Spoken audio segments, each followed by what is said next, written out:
Some moments change everything. There are mornings that start like any other, and then suddenly, violently, they don't. This is a story about one of those mornings. A morning when the entire justice system turned inside out. When the hunter became the hunted. When a man who thought he was untouchable learned what it really means when they say, "Nobody is above the law, but I'm getting ahead of myself." Let me take you back to that morning, to the courthouse steps, to the moment everything changed. It's 8:47 in the morning, downtown Chicago. The autumn air is crisp, carrying that hint of winter that makes you pull your coat a little tighter. The federal courthouse rises up against the gray sky, all stone and glass and authority.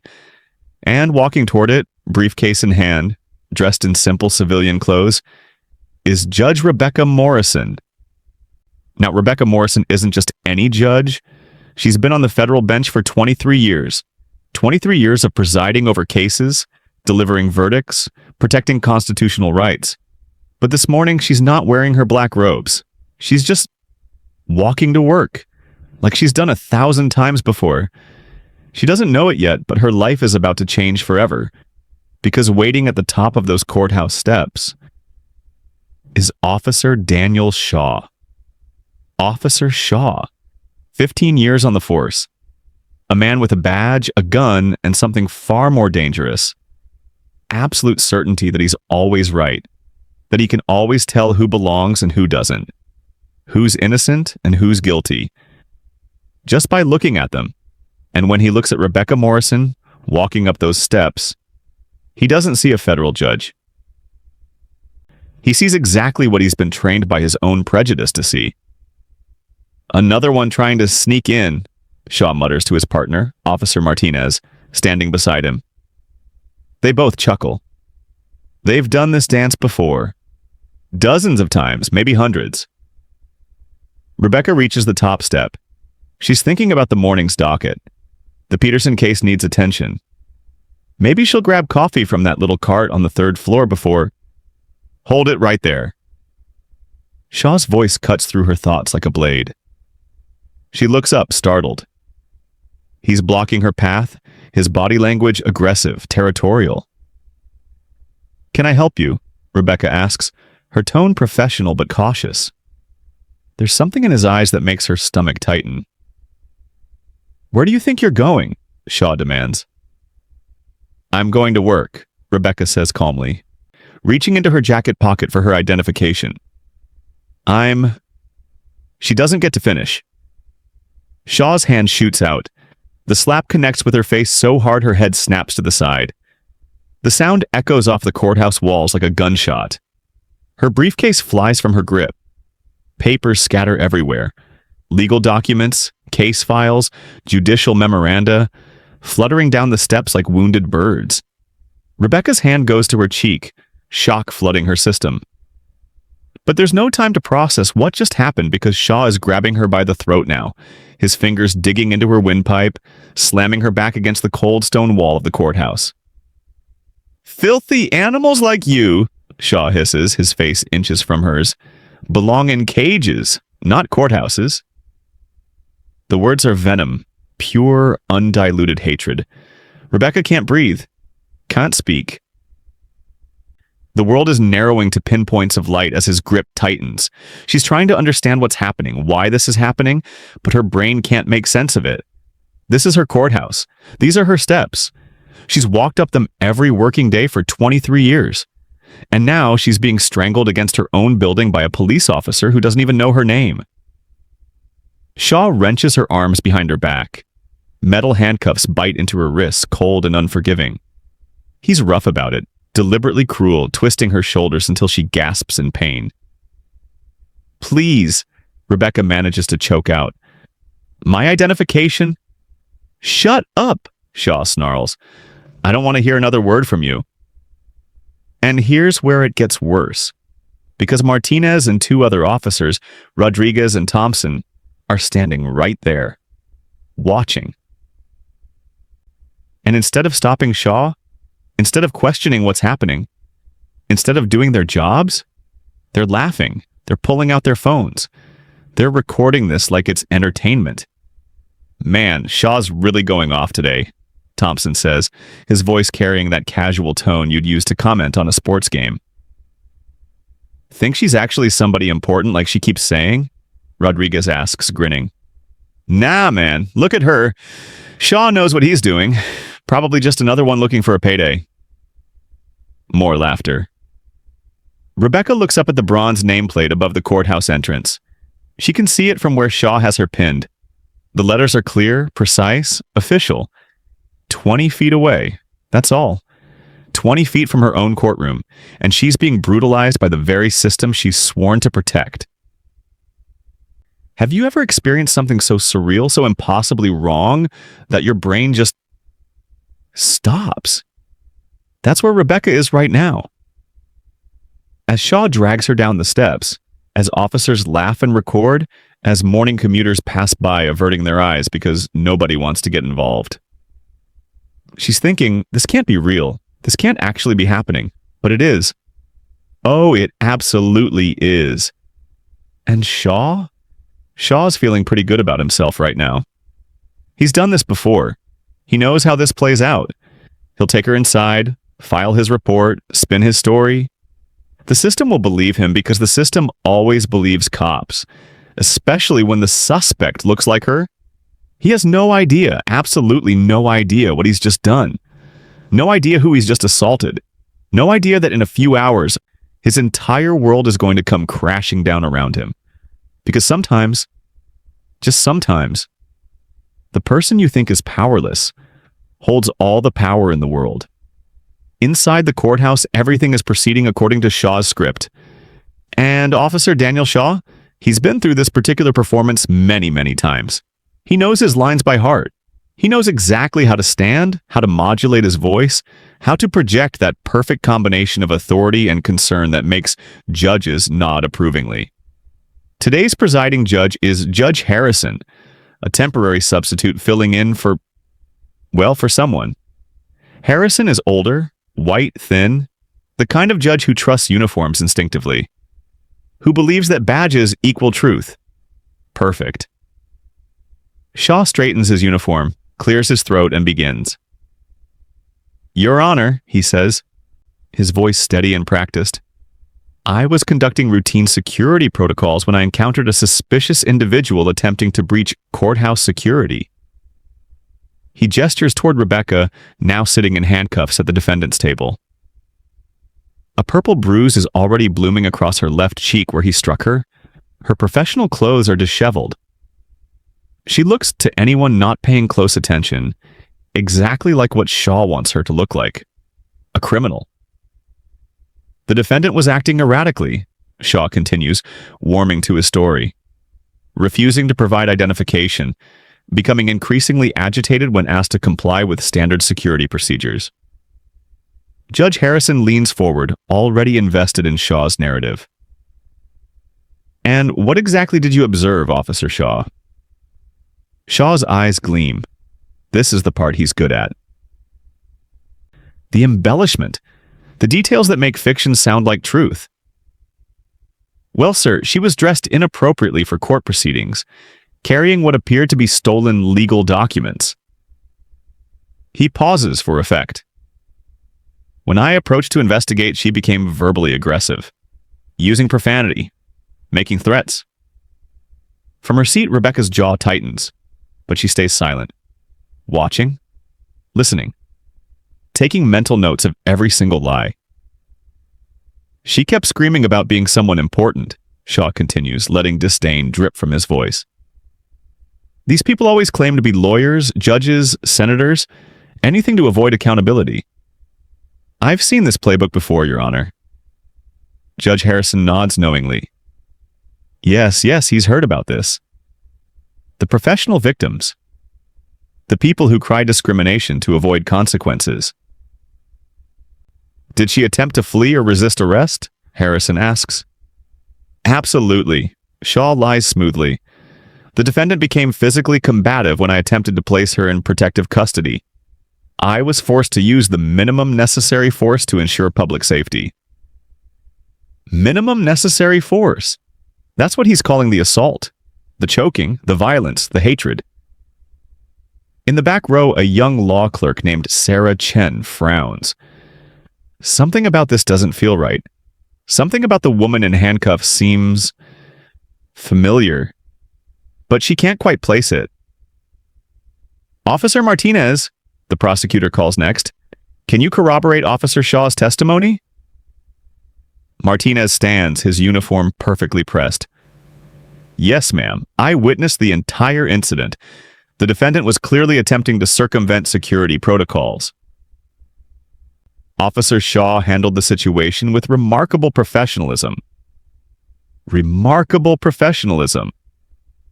Rebecca's hands clench in her lap, the handcuffs biting deeper into her wrists. Shaw pulls out his phone, swiping to a video. "I have partial footage here, Your Honor, though unfortunately my body camera malfunctioned this morning." The lie rolls off his tongue like honey. "How convenient," Rebecca murmurs, speaking for the first time. Judge Harrison's eyebrow raises. "I'm sorry?" "Nothing, Your Honor," Rebecca replies, her voice perfectly calm. Though her eyes are blazing with something that makes Sarah Chen sit up straighter in the back row. Shaw continues his performance.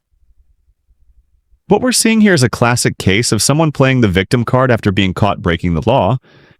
She was trespassing on government property, carrying suspicious documents, and when confronted with her criminal behavior, she immediately claimed discrimination." He's building to his finale now. His voice rises with righteous indignation. "There's a pattern here, Your Honor. Certain individuals believe they're above the law. That rules don't apply to them. They use accusations of racism to deflect from their own criminal behavior." He pauses, looking directly at Rebecca with cold contempt. It's honestly insulting to the real victims of discrimination. Several people in the gallery, mostly courthouse employees, mostly white, nod in agreement. This narrative is comfortable, familiar.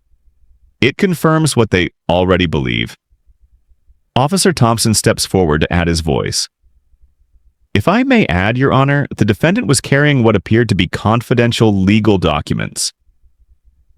We suspect she may have been involved in some kind of identity theft or fraud scheme." "Fraud scheme?" Judge Harrison looks intrigued. "Yes, sir," Shaw jumps back in, sensing momentum. "These documents had judicial letterhead, case numbers, sensitive information. No legitimate citizen would have access to materials like this. We believe she may have been planning to impersonate court personnel." The irony is so thick it's almost suffocating. But Shaw presses on, oblivious to the trap he's setting for himself. "In my professional opinion," he concludes, turning to face Rebecca directly, "this is simply another case of someone trying to game the system. She knows if she can make this about race, about alleged police brutality, she can distract from her actual crimes." He pauses, his voice dropping to something almost menacing. These people think they can just waltz into any building, any courtroom, any space they choose. And when they're stopped, they scream discrimination. His eyes bore into Rebecca. "Well, not in my courthouse." Not in my courthouse. Those words hang in the air like poison. And Rebecca Morrison? She allows herself the smallest smile, just a tiny upturn at the corners of her mouth, because Shaw just made a critical mistake. He said, "My courthouse." The prosecutor stands. "Your Honor, the state recommends we proceed with charges of trespassing, resisting arrest, and assault on a police officer. The defendant's attempt to frame this as a civil rights issue is clearly a desperate defense strategy." Shaw allows himself a small, satisfied smile. This is going exactly as planned. Another case, another win.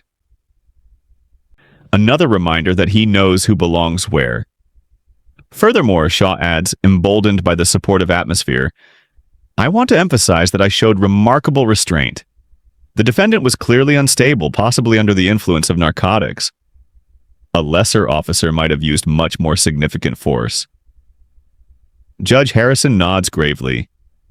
Your professionalism is noted, Officer Shaw. In the defendant's chair, Rebecca sits perfectly still. Her hands are folded in her lap despite the handcuffs. Her expression is calm, almost serene. But if anyone looked closely, really closely, they'd see her eyes. And they'd see that she's not afraid. She's calculating. Every lie Shaw tells, she's cataloging. Every embellishment, every fabrication, every detail that will soon unravel his career and his freedom. Is there anything else you'd like to add, Officer? Judge Harrison asks. Shaw straightens his shoulders, delivering his final line with perfect conviction. Just that incidents like this remind us why we need strong law enforcement. Some people only understand authority when it's backed by force. He glances at Rebecca one last time. The defendant learned today that actions have consequences. Actions have consequences! Oh, Shaw, if only you knew. If only you knew how prophetic those words would prove to be. The prosecutor smiles confidently. The state rests its case, Your Honor.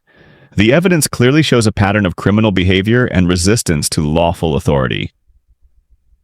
As Shaw steps down from the witness stand, he catches Rebecca's eye one final time, and he does something that will haunt him for the rest of his life. He winks. It's a gesture of complete dominance. Total victory. A reminder of who has the power and who doesn't. It will be the last moment of triumph in Officer Daniel Shaw's entire career. Because Judge Harrison is now looking at Rebecca, his tone suggesting this will be a mere formality before sentencing. The defendant may now present her statement. And Rebecca Morrison stands, slowly, deliberately, the handcuffs clinking softly as she rises. And when she speaks, everything changes. Thank you, Your Honor. Rebecca's voice is clear, controlled. It carries an unmistakable authority that makes several people in the courtroom shift uncomfortably. This doesn't sound like a defendant. This sounds like someone who spent decades commanding courtrooms.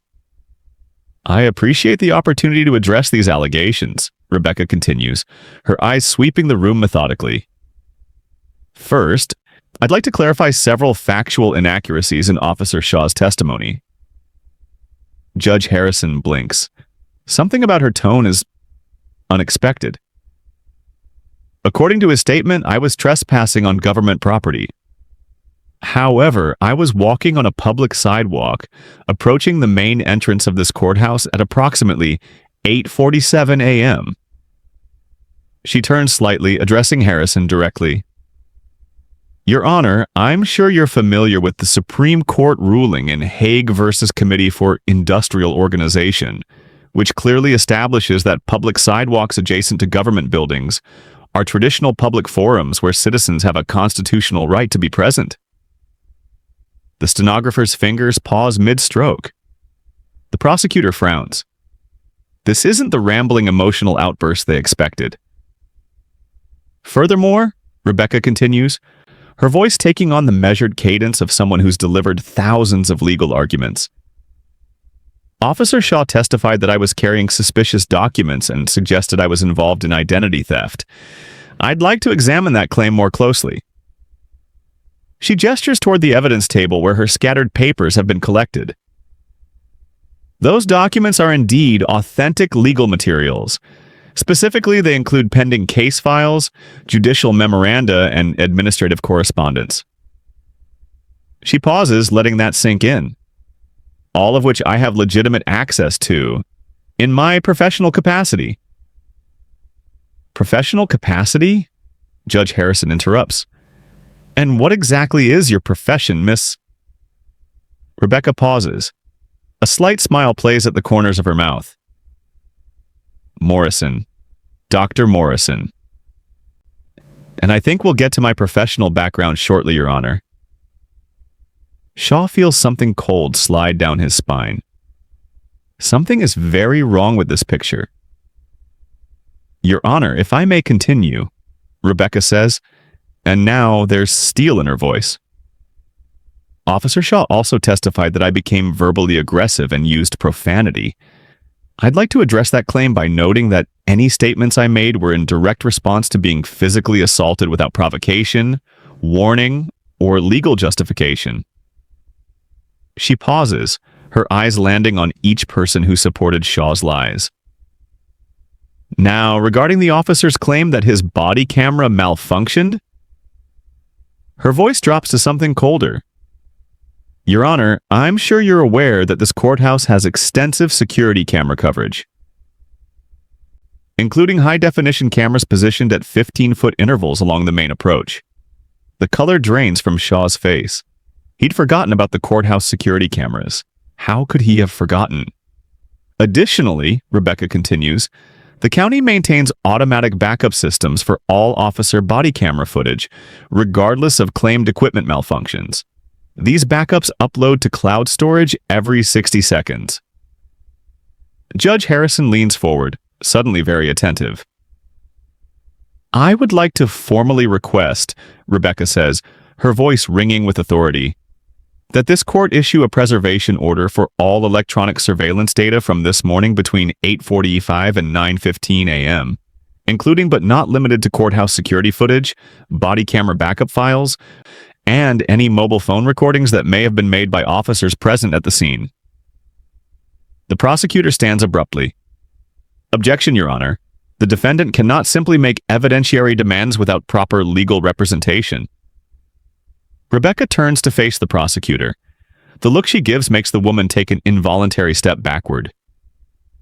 Your Honor, Rebecca says calmly, pro se defendants have the constitutional right to present evidence in their own defense under the Sixth Amendment. Additionally, Brady v. Maryland establishes the prosecution's obligation to preserve potentially exculpatory evidence. The silence in the courtroom is deafening. This is not how these cases usually go. Sarah Chen, the young law clerk in the back row, suddenly sits bolt upright. She's staring at Rebecca with growing recognition and horror. Oh my God, she thinks. Oh my God, no, that can't be. Judge Harrison clears his throat. Miss Morrison, you seem unusually familiar with legal procedure. Do you have formal legal training? I have some experience with the judicial system, Your Honor. Rebecca responds, her answer carefully neutral. But her eyes gleam with something that looks almost like amusement.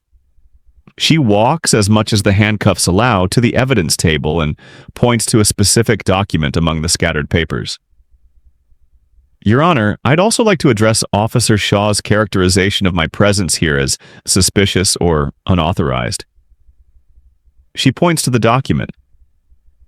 This is my daily court calendar, which shows I was scheduled to appear in this building for legitimate business starting at 9:01 a.m. this morning.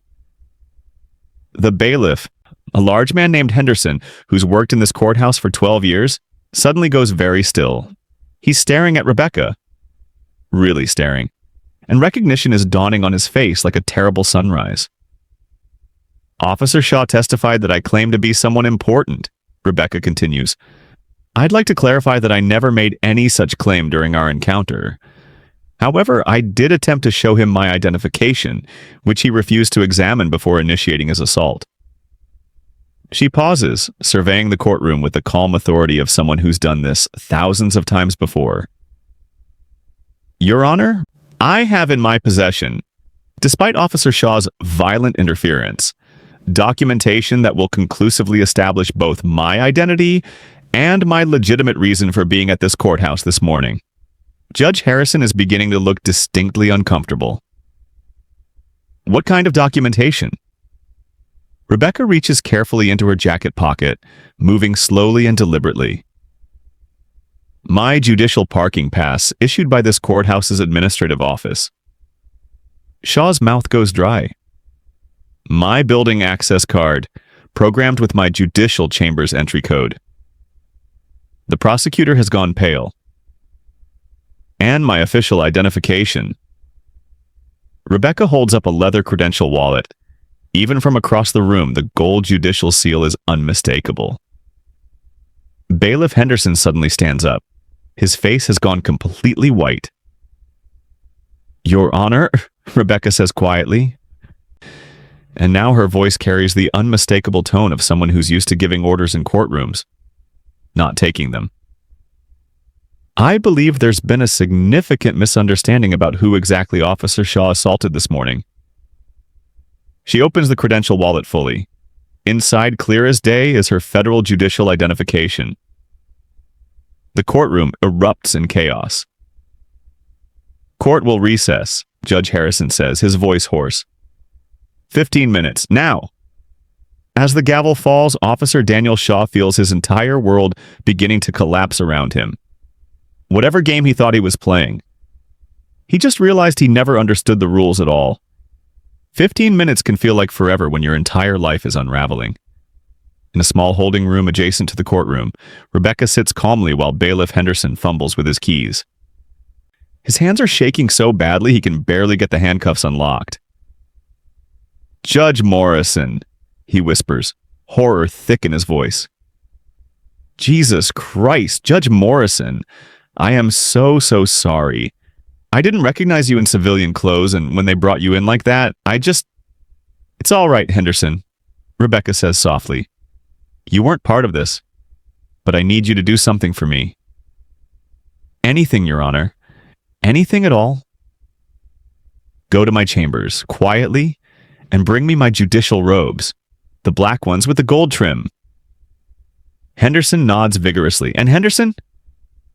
She looks him directly in the eye. "Bring my gavel too, the engraved one from my swearing-in ceremony." Henderson practically runs from the room. Rebecca closes her eyes and takes a deep breath. 23 years on the bench. 23 years of presiding over cases, delivering verdicts, protecting constitutional rights.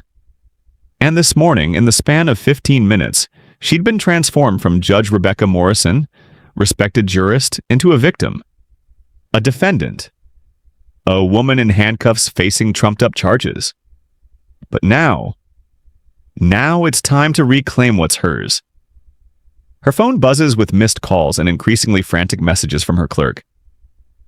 "Judge Morrison, where are you?" "Your Honor, the attorneys are asking about delays." "Judge Morrison, please call back. There are rumors something happened." Rebecca types quickly. "Clear my afternoon calendar." Something more important has come up.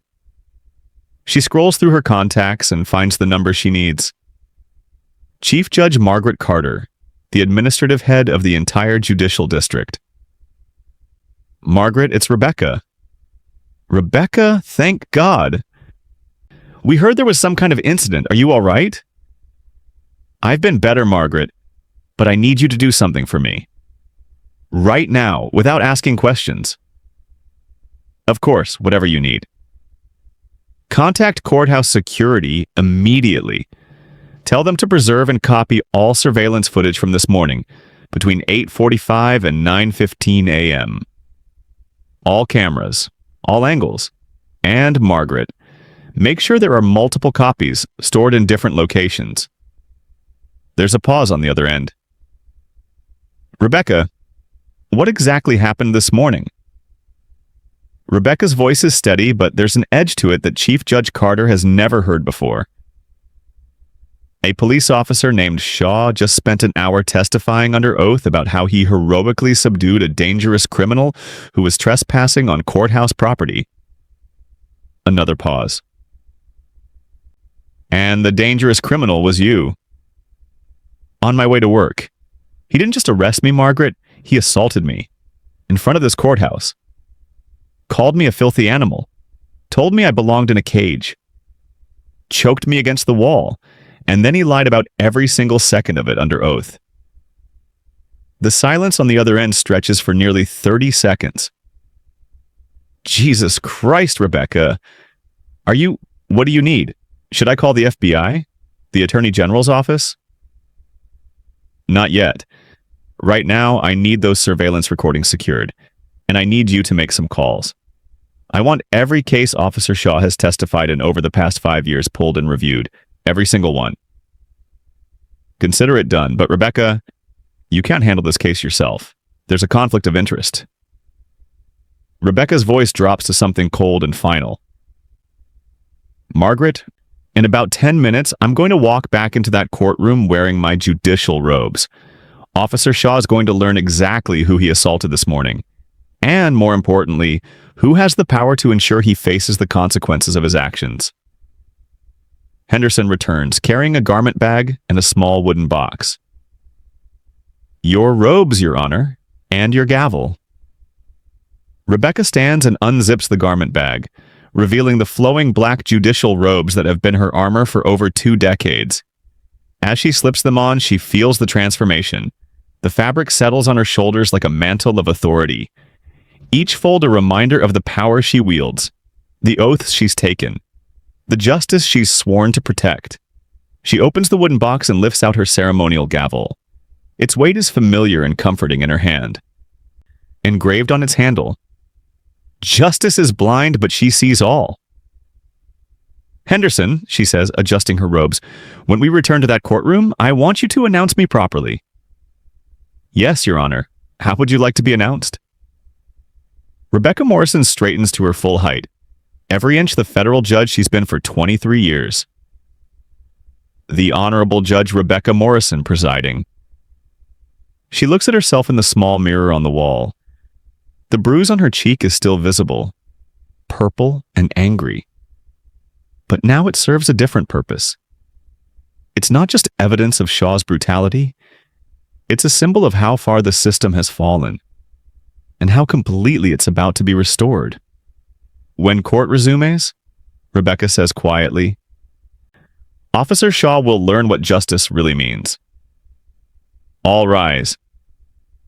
Henderson's voice booms through the courtroom with an authority that makes everyone snap to attention. But what happens next will be seared into their memories forever. Court is now in session, the Honorable Judge Rebecca Morrison presiding. The words hit the courtroom like a thunderbolt. Officer Shaw, who'd been leaning casually against the prosecutor's table, goes rigid. Judge Harrison, still seated in what he now realizes is not his chair, turns pale as death. The prosecutor's mouth falls open, and Rebecca Morrison enters through the judge's chamber's door. She's wearing her full judicial robes now. The black fabric flows around her like authority made manifest. The gold trim catches the overhead lights. In her right hand, she carries her ceremonial gavel. The silence is absolute. Not a single person dares to breathe. Rebecca takes her place behind the bench, her bench, and sits down slowly, deliberately. Her eyes sweep the courtroom, taking in every shocked face, every dropped jaw, every person who's finally beginning to understand the magnitude of what just happened. Officer Shaw, she says quietly, her voice carrying the full weight of judicial authority. You may remain standing. Shaw looks like he's about to vomit. His face has gone from red to white to green in the span of 30 seconds. Your Honor, Judge Harrison stammers, rising from his chair. I mean to say... Judge Harrison, Rebecca interrupts, her tone crisp but not unkind. Thank you for managing my courtroom during my unexpected delay. You may return to your own docket. I'll handle this matter from here. Harrison practically runs from the courtroom. Rebecca turns her attention back to Shaw, who's now visibly shaking. Officer Shaw, approximately 2 hours ago, you testified under oath in this courtroom. Do you recall your testimony? Shaw can't form words. Let me refresh your memory. Rebecca's voice is ice. You stated, and I quote, "These people always claim to be lawyers, judges, senators, anything to avoid accountability." Do you remember saying that? Shaw nods weakly. You also stated that I was, quote, another one looking for a payday, and that you had seen, quote, this playbook before. Is that accurate? The courtroom is so quiet that the hum of the air conditioning sounds like a roar. And perhaps most memorably, Rebecca continues, her voice growing colder, you stated that people like me need to learn that, quote, actions have consequences. Do you recall that particular piece of wisdom? Shaw's legs are shaking so hard he can barely stand. Rebecca reaches under her bench and pulls out a tablet computer. "Officer Shaw, I'd like to show you some evidence that has just come to my attention." She turns the tablet screen toward the courtroom. On it is crystal clear security camera footage from the courthouse steps. This is footage from courthouse security camera number 7, which has an unobstructed view of the main entrance. She touches the screen, starting the video. The courtroom watches in horror as the events unfold. There's Rebecca, walking calmly toward the courthouse in her civilian clothes, briefcase in hand. There's Shaw, blocking her path.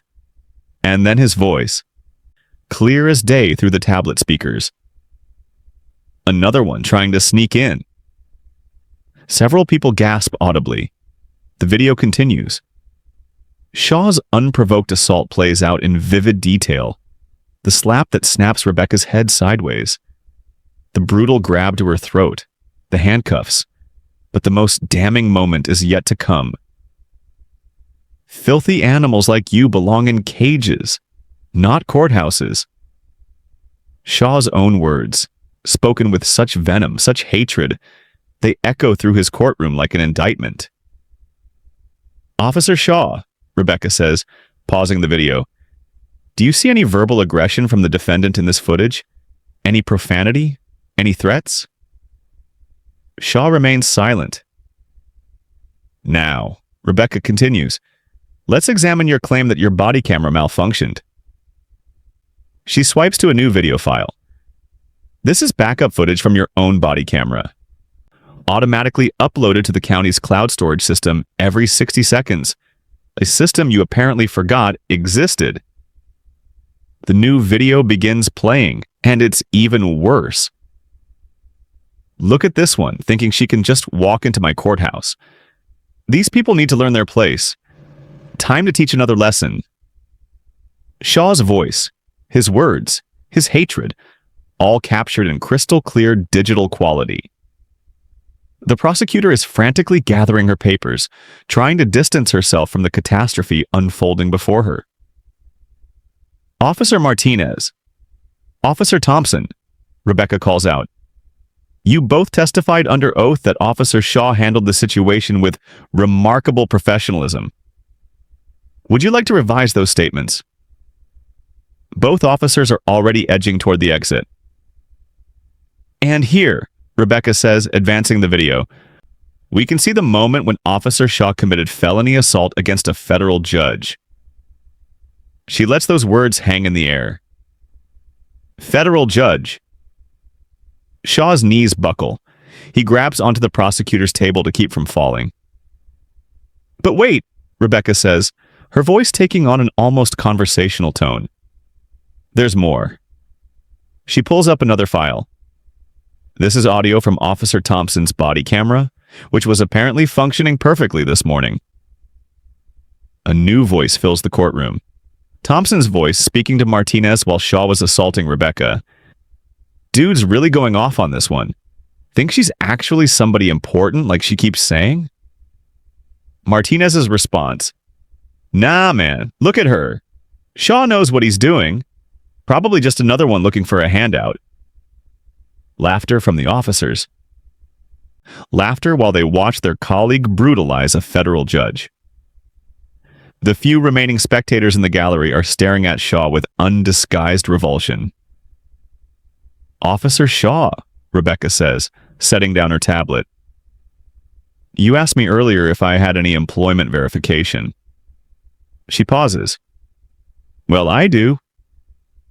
She gestures to the judicial seal mounted on the wall behind her bench, then to her nameplate, then to the oil painting of her that hangs in the courthouse lobby. "I've been the presiding judge of this courthouse for 23 years, Officer Shaw. Every case you've ever testified in, every warrant you've ever requested, every search you've ever conducted in this jurisdiction, all under my authority." Shaw finally finds his voice, though it comes out barely above a whisper. "Your Honor, I didn't know." "You didn't know?" Rebecca repeats slowly. "You didn't know because you didn't bother to look. You saw a black woman and you made assumptions. You saw someone you thought was powerless and you decided to abuse that power. She leans forward slightly. But, Officer Shaw, there's something else you didn't know. The courtroom holds its breath.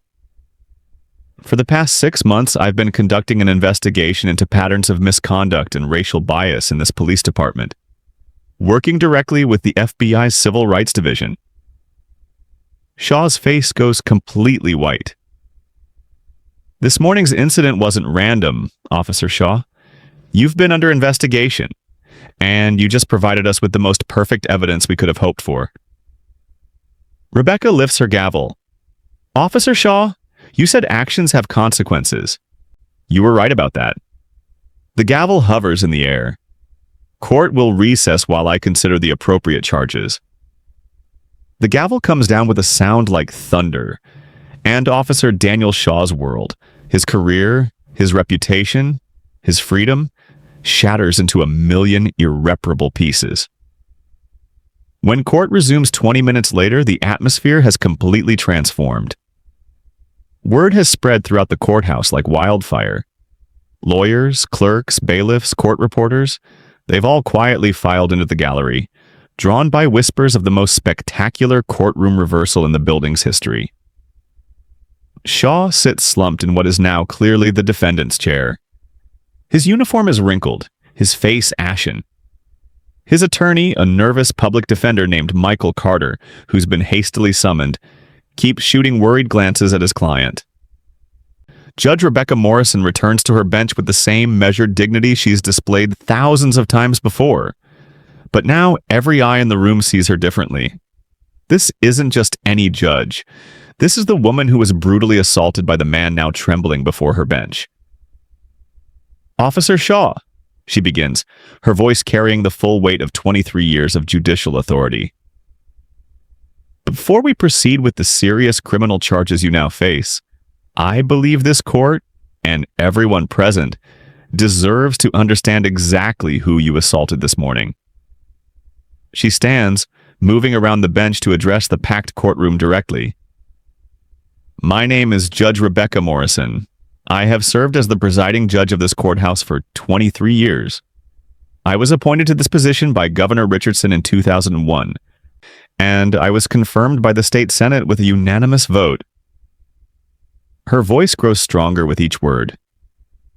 I graduated magna cum laude from Harvard Law School, where I was editor of the Harvard Law Review. Before my appointment to the bench, I served for 8 years as a federal prosecutor in the Civil Rights Division of the Department of Justice. Shaw's attorney is frantically scribbling notes, probably calculating how many years his client is facing. During my tenure as a federal prosecutor, Rebecca continues, I specialized in cases involving police misconduct, civil rights violations, and institutional racism. I successfully prosecuted 47 cases against law enforcement officers who abused their authority. She pauses, letting that number sink in. 47. In my 23 years on this bench, I have presided over more than 15,000 cases. I have sentenced hundreds of defendants, from petty thieves to murderers. I have seen every type of criminal behavior, every excuse, every justification. Rebecca walks closer to where Shaw sits. But in all my years of service, Officer Shaw, I have never, not once, encountered such a perfect example of everything that is wrong with policing in America. The packed courtroom is silent except for the sound of Shaw's labored breathing. You see, Officer Shaw, when you called me a ghetto rat and a filthy animal, when you told me I belonged in a cage, when you slammed me against the wall of my own courthouse, she pauses. You weren't just assaulting a random citizen. She returns to her position behind the bench. You were assaulting the person who has dedicated her entire career to ensuring that officers like you are held accountable for their actions. Rebecca opens a thick file that's been placed on her bench. This file contains detailed records of every case you've testified in over the past 5 years. 43 cases, Officer Shaw. 43 times you've stood in my courtroom and sworn to tell the truth. She flips through several pages. 28 of those cases involved defendants who were people of color. In 26 of those cases, you were the arresting officer. And in every single one, Officer Shaw, you described the defendants using remarkably similar language to what you used with me this morning. She reads from the file. Acting erratically, refusing to comply, becoming aggressive, threatening officer safety. Rebecca looks up. The same words, the same narrative, the same lies, over and over again. She closes the file with a sharp snap. But here's what you didn't know, Officer Shaw. For the past 6 months, I've been working with the FBI's Civil Rights Division, the State Attorney General's Office, and the Department of Justice to investigate systemic patterns of racial bias and misconduct in this police department. The public defender stops writing and simply stares at his client with something approaching pity. Your name, Officer Shaw, appears on a federal watch list. You have been under surveillance. Your communications have been monitored. Your arrest patterns have been analyzed. She leans forward slightly. And this morning, Officer Shaw, you provided us with the most perfect, unambiguous, undeniable evidence of criminal civil rights violations that any prosecutor could hope for. Rebecca lifts her gavel. You assaulted a federal judge while she was performing her official duties. You did so based explicitly on racial animus, as evidenced by your own recorded statements.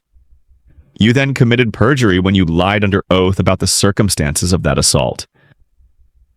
The gavel hovers in the air. Officer Shaw, you asked me this morning if I knew my place.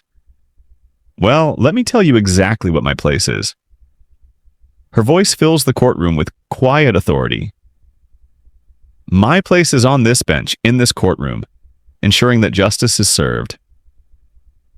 My place is holding people like you accountable when you abuse the power we've entrusted to you. The gavel comes down once. My place, Officer Shaw, is making sure that what you did to me this morning is the last act of racial violence you will ever commit as a police officer. Rebecca opens another file. This one is even thicker.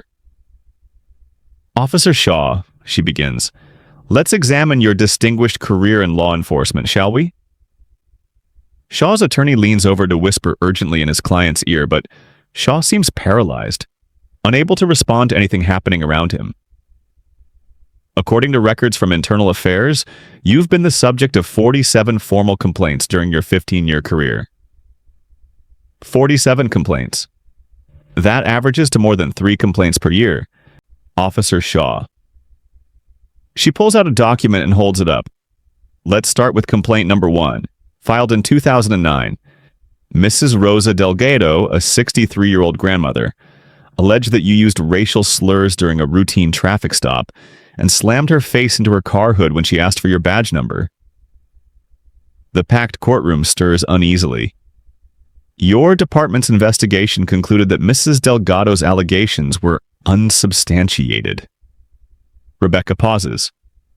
Interesting, considering we now have video evidence of you using remarkably similar language and tactics. She flips to another page. Complaint number 12, 2012. Jamal Washington, a 17-year-old honor student, alleged that you planted drugs in his backpack after he refused to provide information about his older brother.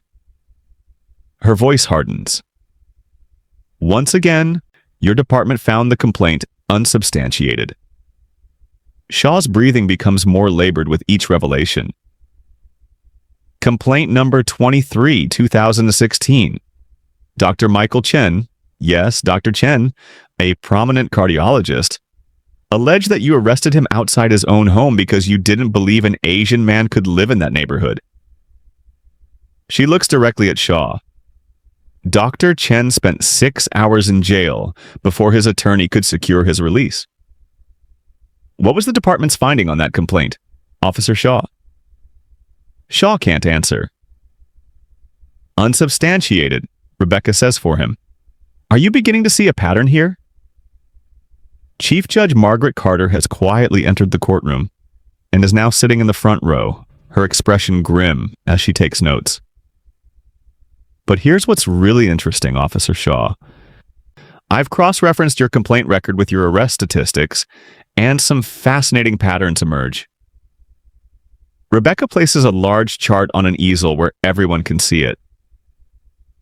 Over your 15-year career, you've made 1,253 arrests. Of those arrests, 1,089, that's 87%, involved people of color. She points to different sections with a laser pointer. In contrast, the demographics of your patrol area are 42% white, 31% Hispanic, and 27% Black and Asian combined. The numbers speak for themselves. Even more interesting, your use of force reports show that you used physical force in 63% of your arrests involving people of color, compared to only 12% of your arrests involving white suspects. Shaw's attorney is frantically writing, probably preparing some kind of defense. And here's perhaps the most damning statistic of all, Rebecca continues. Of your 1,089 arrests of people of color, 432 cases were dismissed due to lack of evidence, prosecutorial misconduct, or violations of constitutional rights. She pauses for emphasis. That's a dismissal rate of nearly 40%. She turns back to Shaw. Officer Shaw, do you know what we call it when a police officer has a 40% dismissal rate due to constitutional violations? Silence. We call it a pattern of criminal behavior. The courtroom is deadly silent except for the scratch of reporters' pens on paper. But wait, Rebecca says, her tone almost conversational now. There's more. I've also reviewed the financial impact of your career on the taxpayers of this county. She pulls out another document. Over the past 15 years, this county has paid out $2.3 million in settlements and judgments related to your conduct. $2.3 million. That's more than some small town's entire annual budgets, Officer Shaw. Shaw finally finds his voice, though it comes out as a croak. Your Honor, I was just doing my job.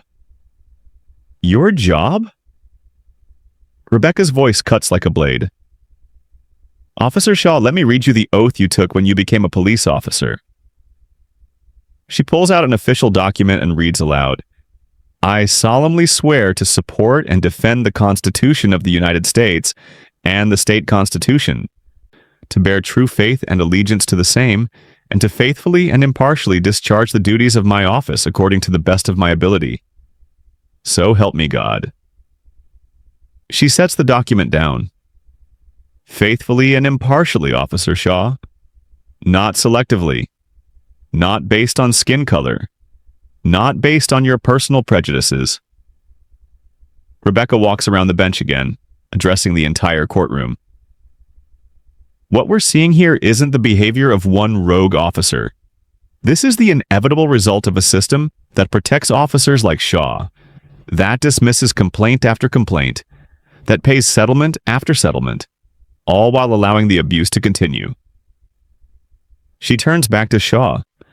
But that system failed you today, didn't it, Officer Shaw? Because today, you chose to assault someone who had the power to expose everything. Shaw's head drops into his hands.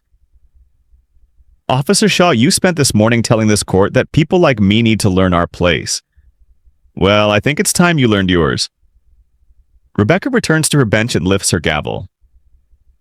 Your place, Officer Shaw, is in a defendant's chair, facing the full consequences of 15 years of criminal behavior. The gavel comes down with finality. And that's exactly where you're going to stay. Judge Rebecca Morrison stands behind her bench, her judicial robes flowing around her like justice made manifest. The packed courtroom holds its collective breath as she prepares to deliver what everyone knows will be a historic verdict. Officer Shaw, she begins, her voice carrying the weight of centuries of jurisprudence. Before I render judgment in this matter, I want to address not just you, but everyone in this courtroom, and everyone who will hear about what happened here today. She gestures to the gallery packed with lawyers, court staff, reporters, and citizens who heard whispers of these extraordinary proceedings. This morning began with a simple question. What happens when someone with a badge believes they are above the law? What happens when years of unchecked power and systemic protection create a person who thinks they can assault a federal judge and face no consequences? Shaw sits slumped in his chair, his career and life crumbling around him in real time. The answer, Officer Shaw, is standing before you right now. Rebecca picks up her gavel, the same one engraved with, "Justice is blind," but she sees all on the day she took her oath of office. For 15 years, you have terrorized this community. For 15 years, you have violated the constitutional rights of citizens whose only crime was existing while black or brown. For 15 years, you have made a mockery of the badge you were sworn to honor. Her voice grows stronger, more passionate. But your greatest mistake, Officer Shaw, wasn't any single act of brutality. Your greatest mistake was believing that the system would always protect you, no matter how far you went, no matter how many lives you destroyed. Shaw looks up, his eyes red and defeated. This morning, when you called me a filthy animal and told me I belonged in a cage, when you slammed me against the wall of my own courthouse, when you handcuffed me and paraded me through these halls like a criminal. She pauses. You thought you were asserting your dominance over just another powerless victim. Rebecca leans forward, her voice dropping to barely above a whisper, forcing everyone to strain to hear. But I was never powerless, Officer Shaw. And neither were any of the people you've brutalized over the years. The only difference is that today, justice finally had a witness. She straightens to her full height. Officer Shaw, based on the evidence presented in this courtroom, evidence that came from your own mouth, your own actions, your own camera, I find you guilty of assault in the first degree, a felony. The words hit like thunder. I find you guilty of assault on a judicial officer, a federal felony carrying a mandatory minimum sentence of 5 years. Shaw's attorney closes his eyes. I find you guilty of deprivation of civil rights under color of law, a federal felony punishable by up to 10 years in prison. With each pronouncement, Shaw seems to shrink further. And I find you guilty of perjury in the first degree for your false testimony given under oath in this very courtroom. Rebecca pauses, letting the weight settle over the room. But Officer Shaw, this case was never really about you. You are simply a symptom of a much larger disease that has infected our justice system for far too long. She turns to address the packed gallery. For too long, we have allowed police officers to operate with impunity. For too long, we have dismissed complaints, ignored evidence, and paid settlements while allowing the abuse to continue. For too long, we have told victims of police brutality that their experiences don't matter, that their word doesn't count, that justice isn't for them. Her voice rises with passion. But that ends today. What happened in this courtroom today proves that no one is above the law.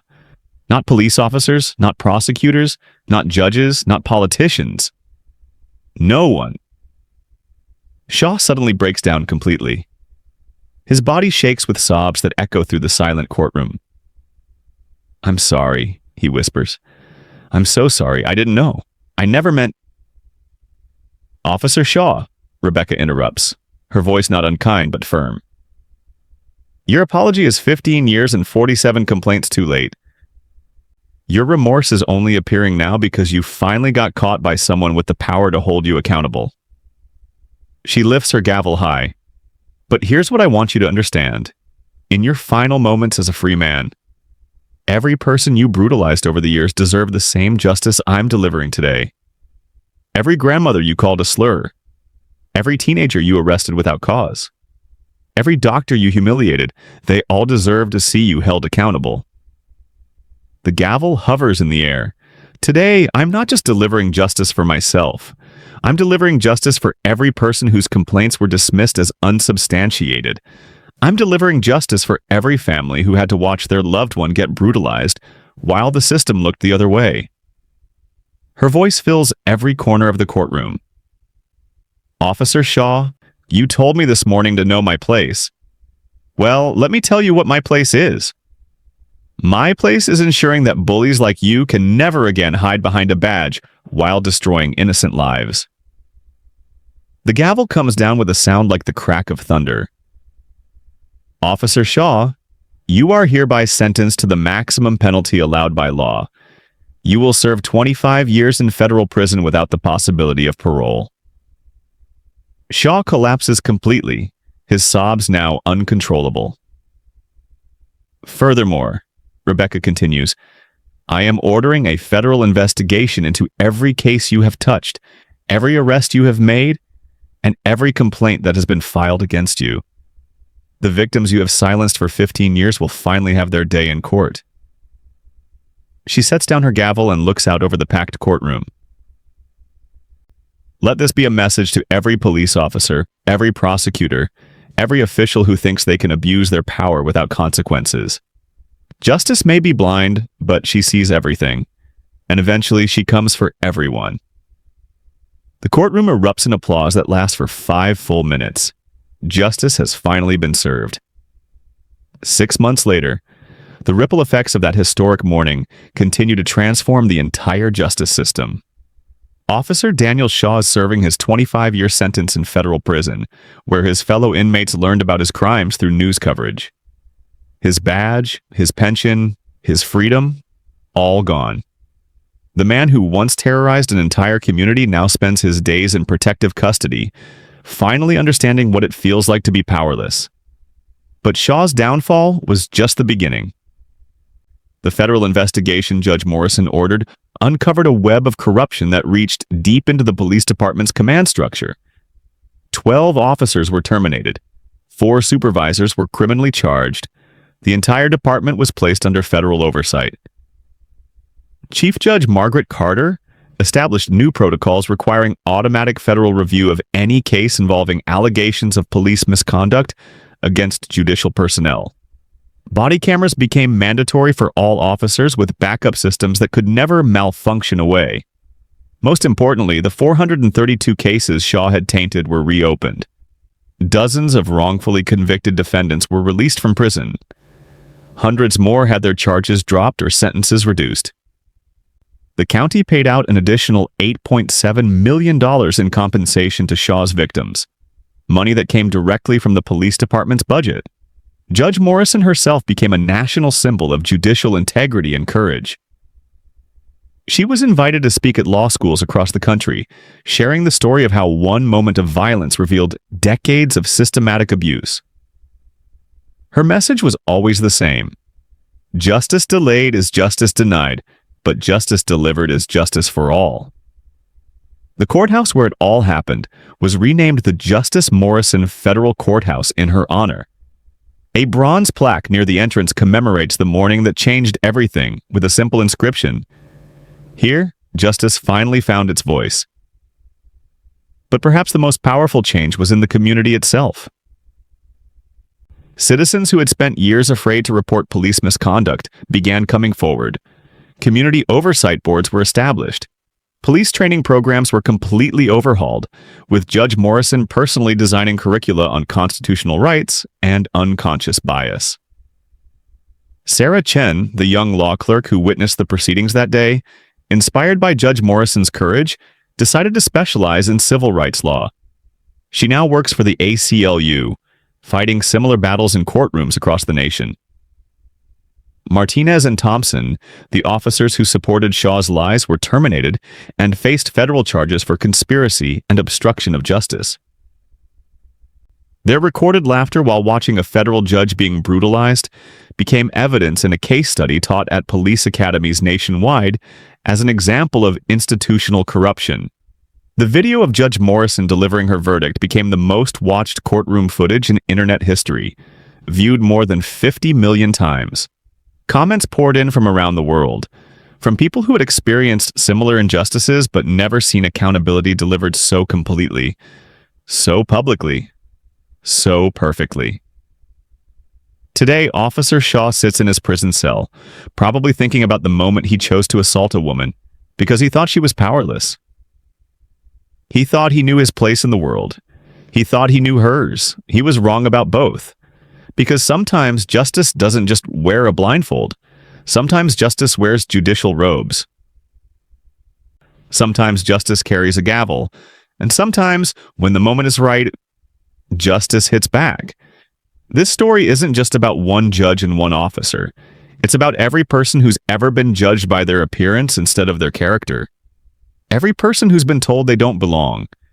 Every person who's been brutalized by those sworn to protect them.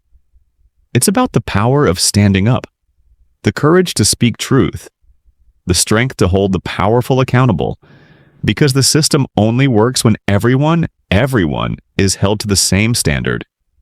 When justice is truly blind, but as Judge Rebecca Morrison proved on that historic morning, justice may be blind, but she sees everything, and she never, ever forgets.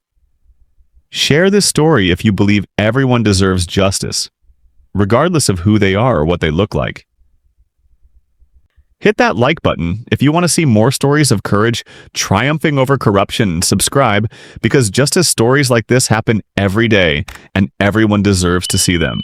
Your story could be next. Thank you for watching.